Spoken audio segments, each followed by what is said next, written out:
Good evening and welcome. Having a bit of internet trouble at the moment. I'm Sheila Balgobin and I am the Dream Decipherer.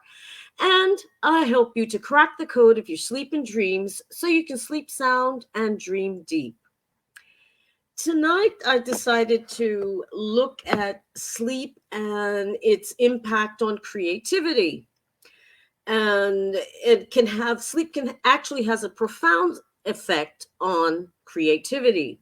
When we don't get enough sleep, not only do we feel groggy and in a ratty mood, but our minds are affected in different ways, some ways we may not even realize. And sleep or the lack of it will affect how both hemispheres of the brain will act.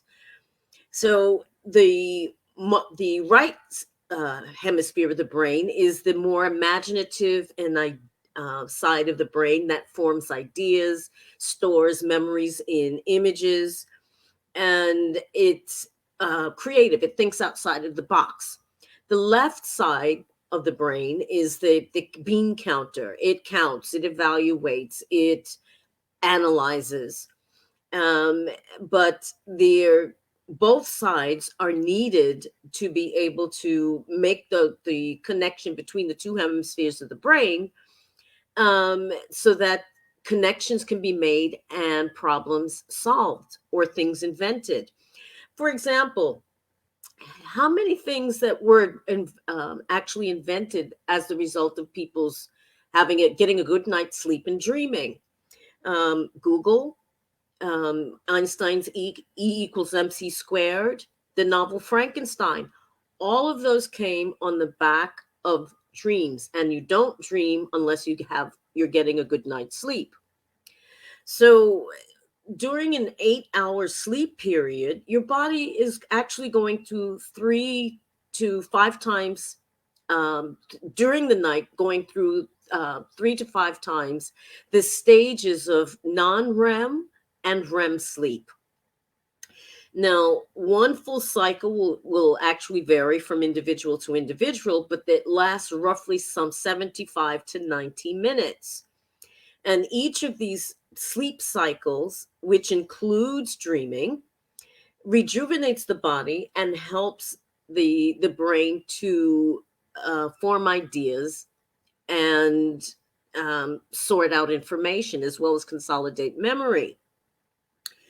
What happens during the non-REM sleep, when we're not actually dreaming, we are cycling through some several stages of sleep before actually falling into REM sleep where we dream.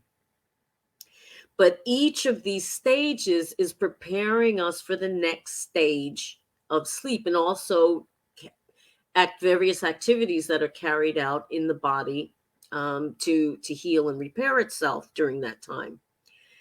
But to look at the three stages and what's actually happening in each stage, during the first stage, our heart rate, breathing, and eye movements will slow down, and brain waves will start to slow down from the daytime levels. During the second stage, you're in a light sleep. Your breathing will still continue to drop along with your heart rate, and your muscles will become relaxed, and any eye movement will stop. Your body temperature at this point will also fall a few degrees, and the brain activity is still steadily decreasing with just small bursts of electrical signals um, as the different activities are undertaken in the body. At the third stage, you've now entered into sleep, and your brain waves are quite slow. They're what they call delta waves, and their heart rate and your breathing are at its lowest level at this point, and your muscles completely relaxed. And at this point, you're very difficult to wake up. This particular third stage makes up about 20% of our total sleep time. Following that, once you go through those stages, you go into REM sleep, where there's rapid eye movement and is the final stage of the sleep cycle. brainwave activity starts to increase and almost will appear as if the person is awake in terms of the brain activity. This is when dreaming occurs. Your muscles are still temporarily paralyzed to keep you from acting out your dreams, though that can get short circuited from time to time. But having listened to the mechanics of sleep and what's happening during those sleep cycles, the question is, how is that actually helping improve someone's creative thinking? Well, there's a lot of speculation among scientists as to whether it's non-REM or REM sleep that actually improves or enhances the creative process the most.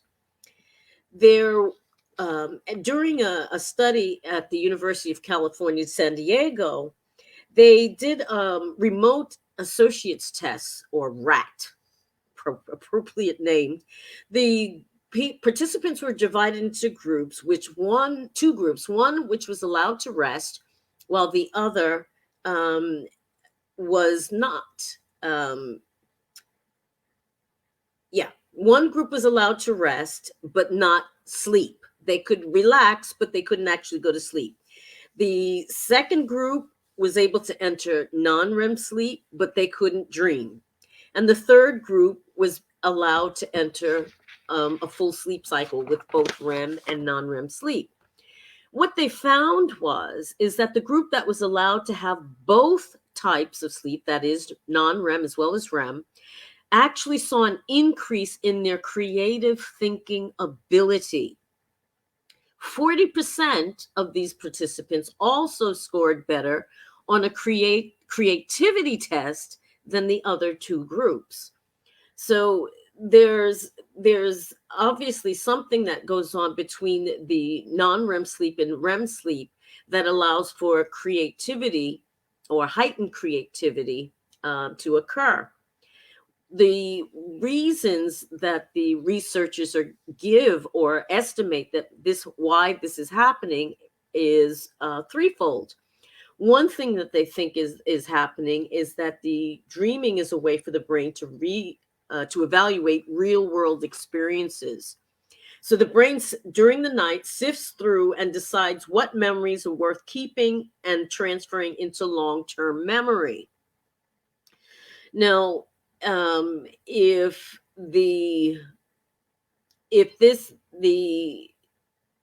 this auto evaluation process actually sorts out information and strengthens the neural networks, the neural connections, so that the brain can assess a problem from an earlier period without any interruptions. It can do its calculations and its cleanup work and everything without being disturbed.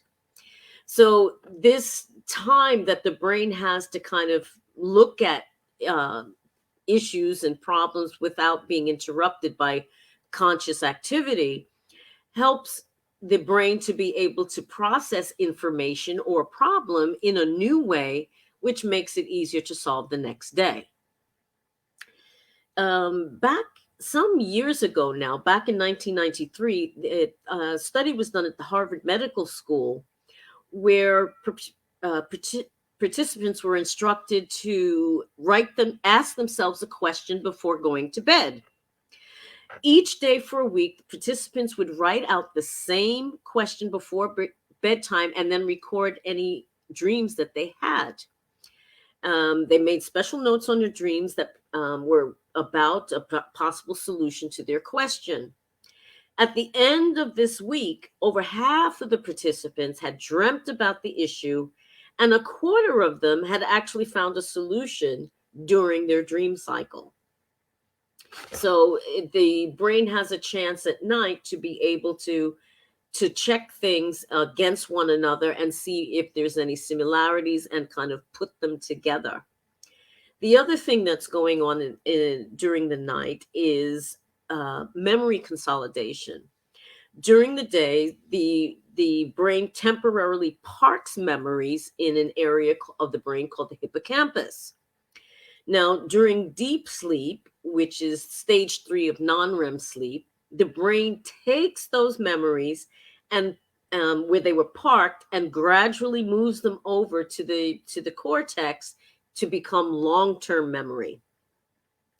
Now, memory consolidation is absolutely vital to the creative problem solving process, because creative solutions rely on existing knowledge.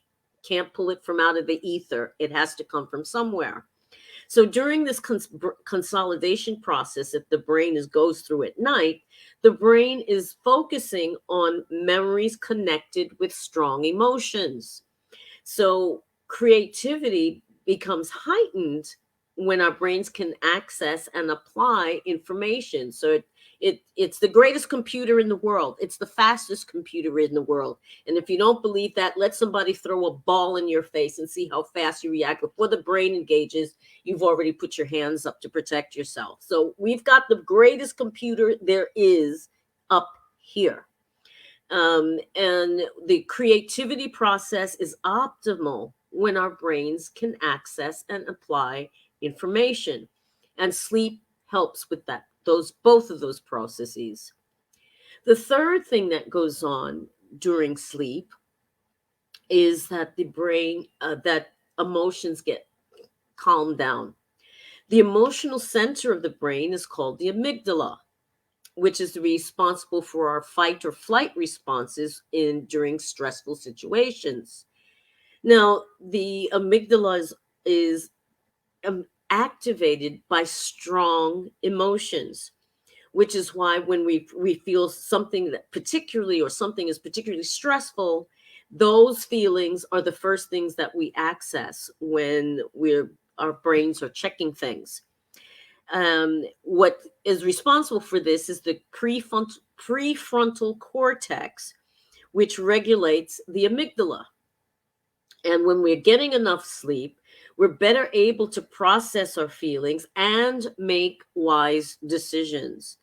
And studies have been done which show that 65% of adults who slept more than 7 hours each night have better mental health than adults running on less than 7 hours of sleep.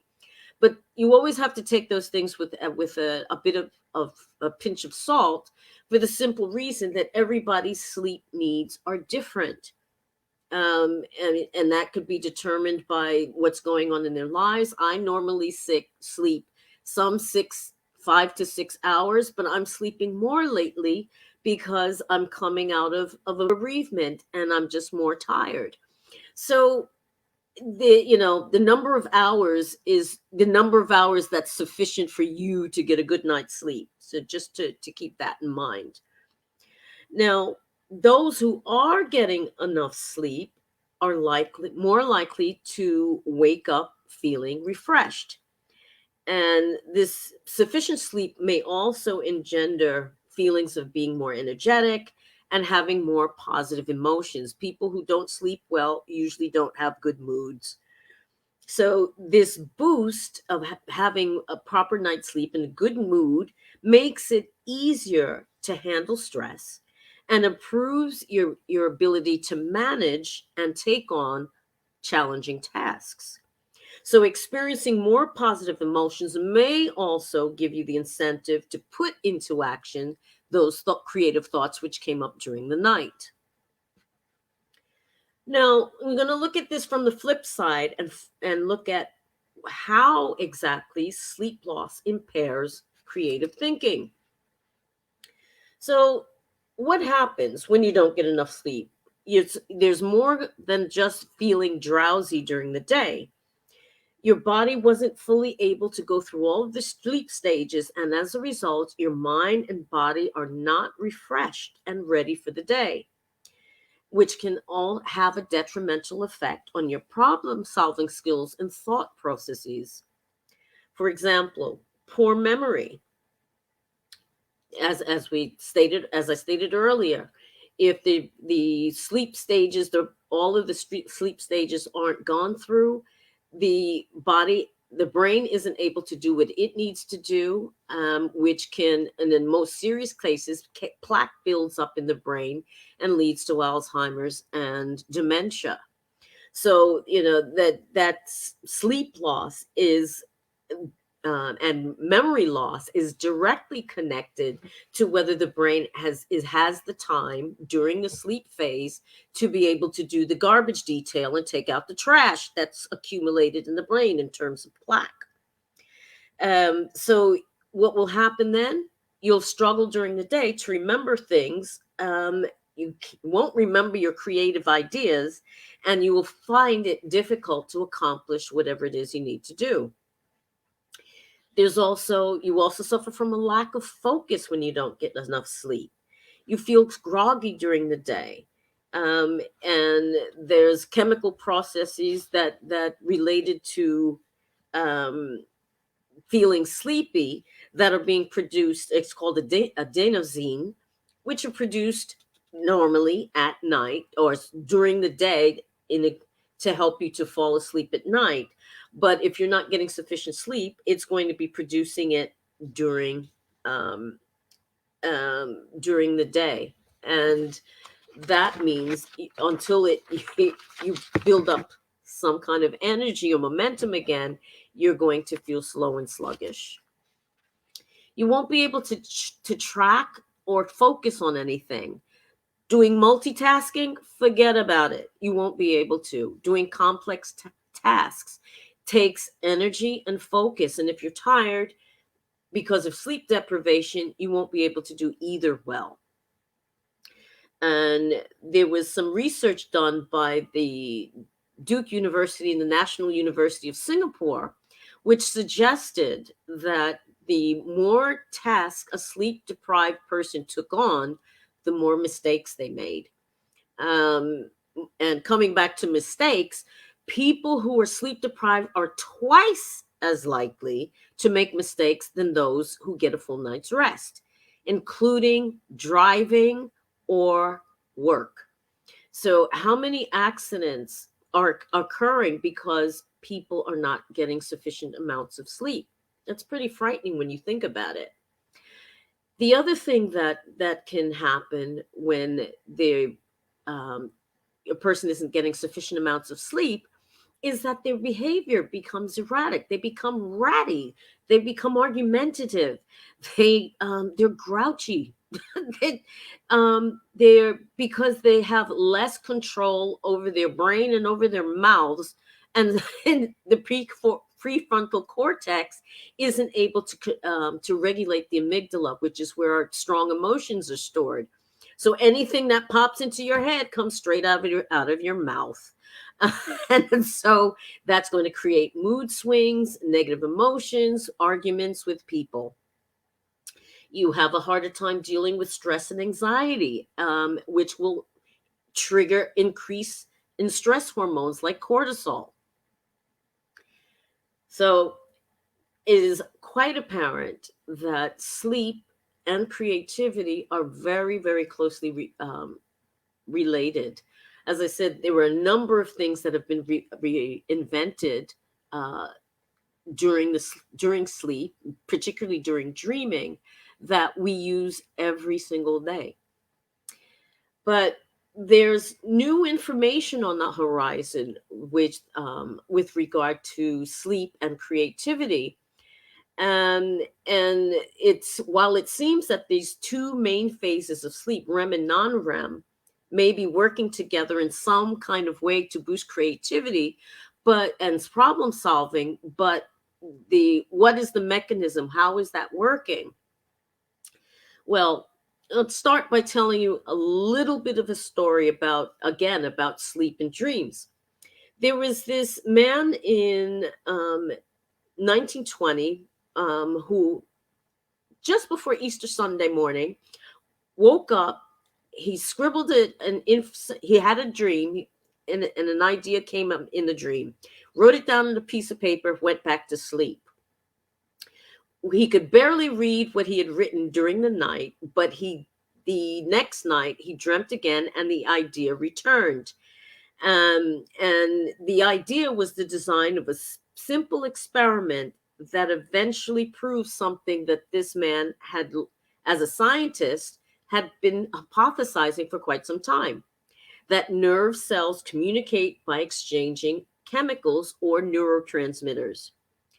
he became a Nobel Prize winner in medicine in 1936 because of that being able to access that information that he was seeking in his sleep and receive the information from a dream.